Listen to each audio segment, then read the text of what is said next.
আসসালামু আলাইকুম। অনার্স প্রথম বর্ষের যারা ভর্তি পরীক্ষা দিবে, ভর্তি পরীক্ষার সাজেশনগুলো ফ্রিতে পাওয়ার জন্য অবশ্যই সাবস্ক্রাইব করে রাখবে আমাদের চ্যানেলটিকে। জাতীয় বিশ্ববিদ্যালয় 2024-25 শিক্ষাবর্ষে যারা অনার্স ভর্তি হবে, তোমরা তো জানো যে তোমাদের ভর্তি পরীক্ষা মাধ্যমে ভর্তি করানো হবে। সো এখনও পর্যন্ত তোমাদের জাতীয় বিশ্ববিদ্যালয় থেকে নোটিশ প্রকাশ করেনি, তবে তোমাদের কয়েকটা আপডেট পেয়েছি এবং তোমাদের কয়েকটা কোয়েশ্চেনের উপরে ভিডিওটি তৈরি করা। অর্থাৎ তোমাদের আবেদন কখন শুরু হবে, কোন ইউনিটের পরীক্ষা হবে, কবে পরীক্ষা হবে, এইগুলির উপরেই তোমাদের ভিডিওটি তৈরি করা। তাই ভিডিওটি শেষ পর্যন্ত দেখার জন্য অবশ্যই চেষ্টা করবে। আর পরবর্তীতে অনার্স ডিগ্রি আপডেট, অনার্স ভর্তি পরীক্ষার সাজেশনগুলো ফ্রিতে পাওয়ার জন্য অবশ্যই সাবস্ক্রাইব করে রাখবে আমাদের চ্যানেলটিকে। আর তোমাদের কোনো কিছু বুঝতে অসুবিধা হলে তোমরা স্ক্রিনে দেখতে পাচ্ছ আমাদের হোয়াটসঅ্যাপ নাম্বার দেওয়া আছে, আমাদের এই হোয়াটসঅ্যাপে যোগাযোগ করবো, আমরা তোমাদের সাহায্য করবো। তো চলো শুরু করি আজকের এই ভিডিওটি। তো প্রথমত শেয়ার করব তোমাদের সাথে তোমাদের আবেদন কার্যক্রমের কোনো আপডেট আছে কিনা, ঠিক আছে। তারপর তোমাদের কোন ইউনিটে পরীক্ষা হবে, কত নম্বরে হবে এবং পরীক্ষাগুলো কবে কবে হবে, এইগুলোর উপরে একটা আপডেট দেব। দেখো, জাতীয় বিশ্ববিদ্যালয় থেকে এখনও পর্যন্ত, ঠিক আছে, এখনও পর্যন্ত জাতীয় বিশ্ববিদ্যালয় থেকে তোমাদের আবেদন কার্যক্রম চূড়ান্ত বিজ্ঞপ্তি প্রকাশ করা হয়নি। তো ভিডিওর মাঝখানে আমি আবার বলব, পরবর্তীতে অনার্স ভর্তি পরীক্ষার এক্সামের সাজেশনগুলো ফ্রিতে পাওয়ার জন্য সাবস্ক্রাইব করে রাখবে।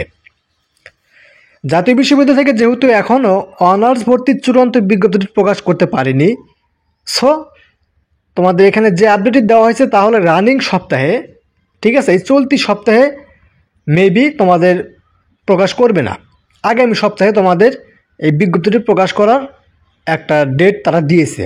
মানে জাতীয় বিশ্ববিদ্যালয়ে যারা ভর্তি কমিটি বৃন্দ রয়েছে তাদের সাথে কন্ট্যাক্ট করা হয়েছিল, ওনারা যে বিষয়টি বলেছে তা হলো আগামী সপ্তাহে তোমাদের এই চূড়ান্ত নোটিশটি প্রকাশ করার সম্ভাবনা অনেকটাই বেশি, ঠিক আছে। সো তোমরা আগামী সপ্তাহে তোমরা এই অনার্স ভর্তির চূড়ান্ত নোটিশ পেয়ে যাবে, ঠিক আছে।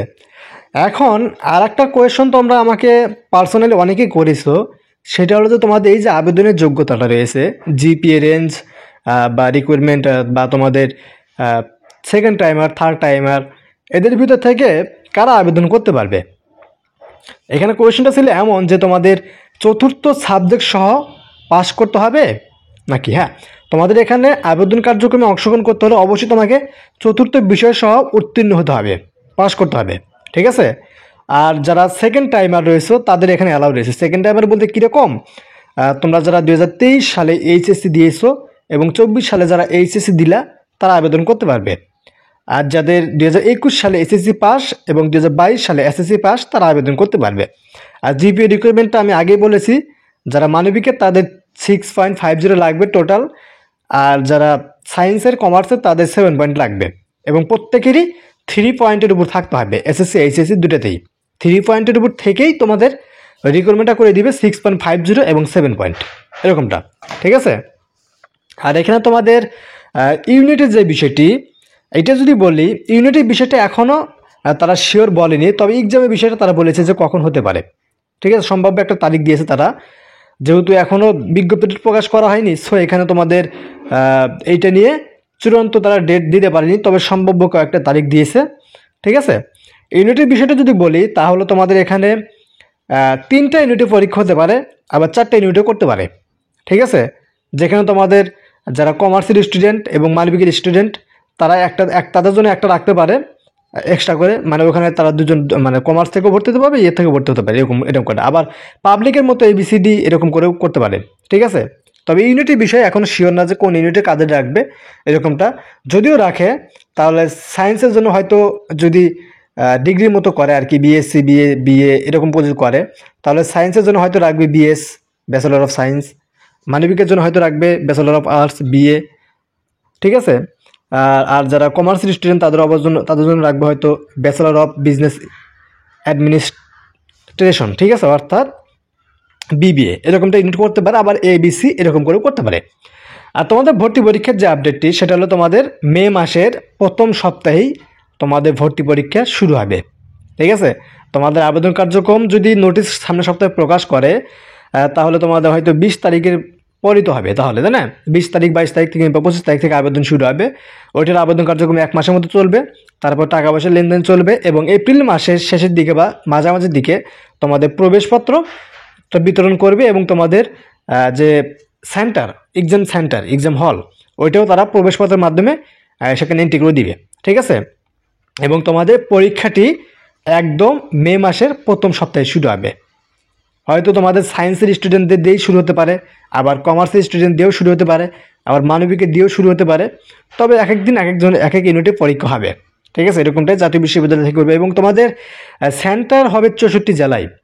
তুমি যে জেলা থেকে পরীক্ষা দিতে চাও সেখানে দিতে পারবে। যেমন কেউ যদি বগুড়াতে পরীক্ষা দেয় সিরাজগঞ্জ থেকে, বগুড়া দিতে পারবে, আবার সিরাজগঞ্জ দিতে পারবে। মানে যে জেলায় আবেদন করবে, যে কলেজটিতে আবেদন করবে, সেই কলেজটি যে জেলাতে হবে সেই জেলাতেই এক্সাম হবে, এরকমটা, ঠিক আছে? তো তোমাদের এখানে মূলত আপডেট বিষয় ওইটাই যে তোমাদের আগামী সপ্তাহে চূড়ান্ত বিজ্ঞপ্তিটি প্রকাশ করে দিবে, এরকমটা জানিয়েছে। এবং তোমাদের পরীক্ষাটি আগামী মে মাসের প্রথম সপ্তাহের দিকে শুরু হবে এবং এখানে তোমাদের সেকেন্ড টাইমের পর্যন্ত অ্যালাউ পাবে এবং জিপিএ রেঞ্জ 6.50 7 পয়েন্ট লাগবে এবং এখানে চতুর্থ বিশেষও পাস করতে হবে, ঠিক আছে? আর এখানে তোমাদের এক্সাম ওই যে বললাম এমসিকিউ 100 এমসিকিউর উপরে হবে, এটা একদম শিওর, তোমরা থাকতে পারে একদম শিওর যে 100 এমসিকিউর উপরেই এক্সাম হবে। সেভাবে তোমরা প্রিপারেশন নাও। বাংলা, ইংলিশ, সাধারণ জ্ঞান এবং তোমার গ্রুপ সাবজেক্ট যেগুলো আছে ওইগুলোর উপরে এমসিকিউ পড়তে থাকো এবং ওইটা হবে 2024 সালের শর্ট সিলেবাস, ঠিক আছে? তো এটা ছিল ভিডিওটি কেমন লাগলো অবশ্যই কমেন্ট করে জানিয়ে দেবে। ভিডিওটি ভালো লাগলো অবশ্যই লাইক করবে, চ্যানেলটিকে সাবস্ক্রাইব করে রাখবে পরবর্তী অনার্স ভর্তি পরীক্ষার সাজেশনগুলো ফ্রিতে পাওয়ার জন্য। আর কোনো কিছু বুঝতে অসুবিধা হলে আমাদের ভিডিওর ফার্স্ট কমেন্ট হোয়াটসঅ্যাপ নাম্বার পেয়ে যাবে, সেই হোয়াটসঅ্যাপে যোগাযোগ করবে, আমরা তোমাদের সাহায্য করবো। তো আজকের মধ্যে এখানে শেষ করবো। সবার থাকবে, আল্লাহ হাফেজ।